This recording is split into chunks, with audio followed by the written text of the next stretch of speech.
আসসালামু আলাইকুম। আজকে রান্না করব পটলের কোরমা। যারা এই রেসিপি খেয়েছেন তারা ছাড়া বুঝবে না এটা যে কত টেস্টি। আশা করি পুরো ভিডিওর সঙ্গে থাকবেন। রেসিপি ভালো লাগলে অবশ্যই একটা লাইক করবেন।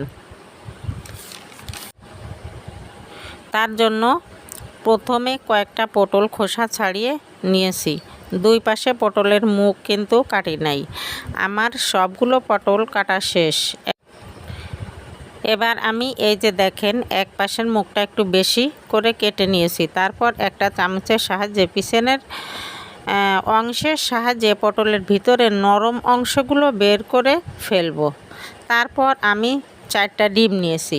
ডিমগুলো সামান্য লবণ দিয়ে ফেটিয়ে নিব এবং একটা চামচের সাহায্যে ফেটানো ডিমগুলো অল্প অল্প করে পটলের ভিতরে দিয়ে দেব এবং ওই যে পটল কেটেছিলাম যে মুখটা রেখেছিলাম সেই মুখটা লাগিয়ে টুথপিক ছোট সাইজ করে চতুর্দিক লাগিয়ে দিব যেন ডিমগুলো বের না হয়।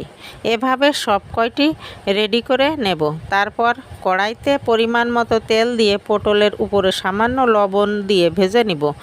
এখন সেই তেলের ভিতরে বড় সাইজের 2টা পেঁয়াজ কুচি সামান্য ভেজে লাল লাল করব না। তার ভিতরে আমি 4টা শুকনা মরিচ, 1 চামচ জিরা, মাঝারি সাইজের একটা রসুনের খোয়া, অল্প পরিমাণের আদা একসঙ্গে ব্লেন্ড করে নিয়েছিলাম। মশলাটা দিয়ে দিব।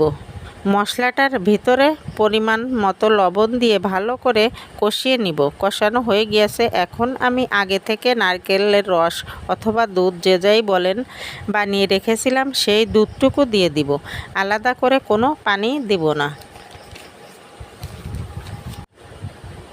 এখন বলক উঠে গিয়েছে তাই পটলগুলো দিয়ে দিব আর 1 চামচের মতো চিনি দিয়ে জাল করব।